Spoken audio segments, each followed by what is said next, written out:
Kilala sa iya kasampaton sa pag-choreograph hindi lang sa Western Visayas kundi sa madamo pagid nga festival sa bugos nga pungsod, ang Ilonggo nga si Romel Flohen. Sinuman abi ang hindi makatalupangod sa isa sa pinakamadinalagon nga choreographers sa Dinagyang Festival. Nagaservice book nga head choreographers ang Dinagyang Digital 2021. Ang abilidad ni Romel, paano bala niya natunan? Sa tunga sang kompetisyon, paano niya ginapasanyog ang iya nahibaluan? Mga kapuso, makapunta sa mga agang isa sa mga madinalagon nga choreographer sa Iloilo Dinagyang Festival, si Sir Romel Flohen. Sir Romel, good morning. Good morning, attorney. Good morning. Kamusta ikaw? Kamusta kamo sa tunga sining pandemya? Well, Ari, tapos na ginamon pa preparation for our first Dinagyang Digital.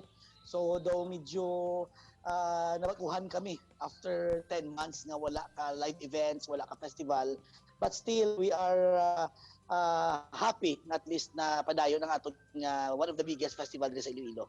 Detalyehon ta na karon ng digital. But before we go there, no, gusto namon makilala ka una as a choreographer. Din ka bala nag-umpisa, no?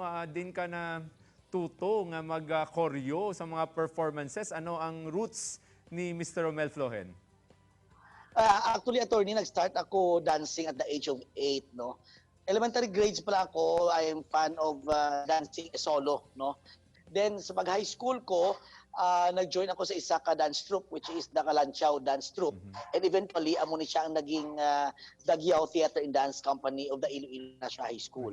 So, dilagin ako nahanas to do dance genre and folk, ethnic, contemporary, ballet.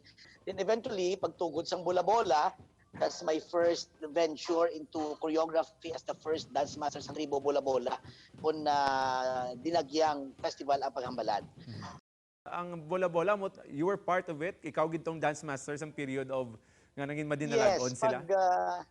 Yes, pag start sa Bola-Bola way back 1992, nagpatawag si Dr. Riza Amagin sa meeting na ma-join sa Dinagyang. So na-shock kami knowing almost barangay base ina naga-intra. So pag intra sa Bola-Bola sa Dinagyang 1992, na-shock ang tao kasi lain giman niya ang disiplina ng student in tuluan. Sa una, ginabilito lang kami sa barangay, kasi school base, ano maubra nila, sa mga barangay base. And eventually, ang Bola-Bola naging trendsetter pag-start sa intra nila sa Dinagyang Festival. Dinagyang Digital 2021, no? Siyempre, kadamo pa sang hindi mo ma-reveal because pagwaon pa sa hindi palabuton nga January 24. Pero tell us about the experience being placed in a bubble, tapos this time around, kamu lang ang gaupdanay and to come up with a performance, come up with the Dinagyang Ati Tribes in the middle of this pandemic.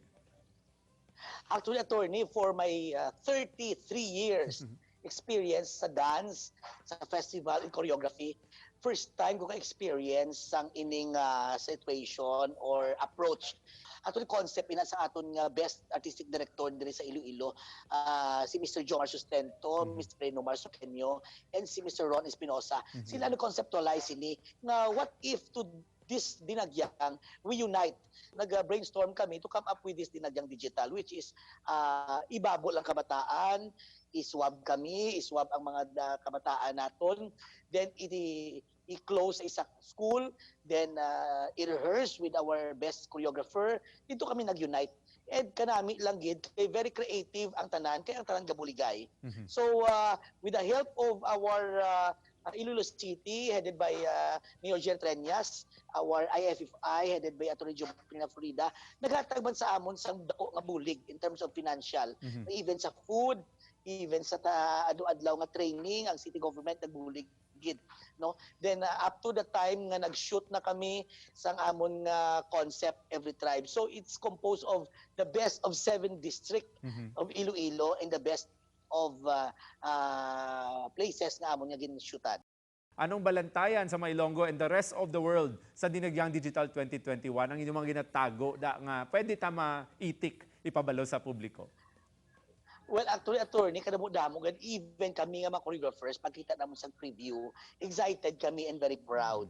Now we are one Dinagyang, one Iloilo, halad kay Senior Santo Niño.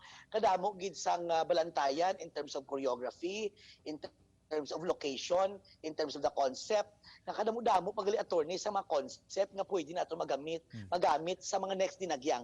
The story of Iloilo, the story of the 7th district, the story of the city and the province of Iloilo, kadamo-damo pagali kita nga mausar, no? At proud kami because of the training sa amon nga mga kabataan, ang training sa amon nga mga artist, and this coming January 24, ipagwa gid, no, ang the best of dinagyang nga aton ginahulat. The highlight, which is a 2 hours full blush presentation of our Dinagyang Digital 2021. Congratulations in advance sa imo, kasi imo team, all the performers, and the city of Iloilo. Congrats and thank you for giving us the opportunity to be able to talk to you, Sir Romel. Thank you, attorney. Thank you, GMA. Ayan. Viva Senyor Santo Niño. Viva Senyor Santo Niño. Salamat, sir. Mga kapuso, aton nakilalang head choreographer sa aton Dinagyang Digital 2021 kanami.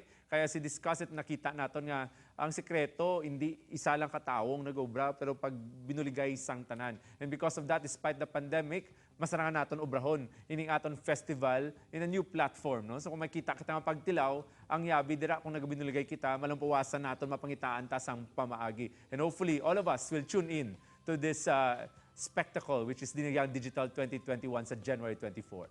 Dugang impormasyon ka Good Vibe sa pagbalik sang GMA Regional TV Early Edition. Ini ang GMA Regional TV Early Edition.